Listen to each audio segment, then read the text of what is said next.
ওয়ালাইকুম। ওয়ালাইকুম আসসালাম। আপনার সমস্যাটা কি? আমার সমস্যা হলো আমার নাক দিয়ে শ্বাস নিই, তখন ভালো মতো শ্বাস নিতে পারি না। কোন নাককে দিয়ে শ্বাস নিতে পারেন না? এটা একটা এক এক সময় ডান সাইড হয়, এক এক সময় বাম সাইড মানে হয়। অল্টারনেট, একবার এটা হয় হ্যাঁ। একবার ওটা হয়। দুই নাক সবসময় বন্ধ হয় না? হ্যাঁ, মাঝে মধ্যে হয়। হয়। মাথা ব্যথা করে? যখন নাক মানে যখন বেশি ঠান্ডা পড়ে ওই সময় নাক বন্ধ হয়ে গেলে তখন মাথা ব্যথা করে। আপনার কি ঘন ঘন সর্দি কাশি হয়? না, কাশি হয় না, বা সর্দি হয় ঘন ঘন। আপনি কি রাত্রেবেলা ঘুমের মধ্যে ফুসফুস করে কাশেন? না, এটা এরকম কিছু আপনার হয় না। কি জ্বর জ্বর ভাব থাকে? না, এইসব কোনো সমস্যা হয় না। হ্যাঁ।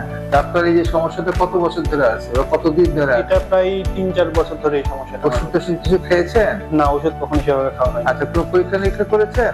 না, আপনার কাছে প্রথম আমার আশা দিতে। আচ্ছা, ঠিক আছে। দেখি আমরা আপনাদের ফ্যামিলিতে কি আপনার অ্যালার্জির সৃষ্টি আছে?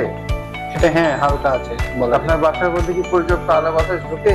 হ্যাঁ, আলো বাতাস ঢোকে, কিন্তু হলো আমার এটা যদি কোনো কিছু ময়লা বেশি যদি যায় না, তখন এই সমস্যাটা বেশি হয়। আপনি কি সিগারেট খান? না,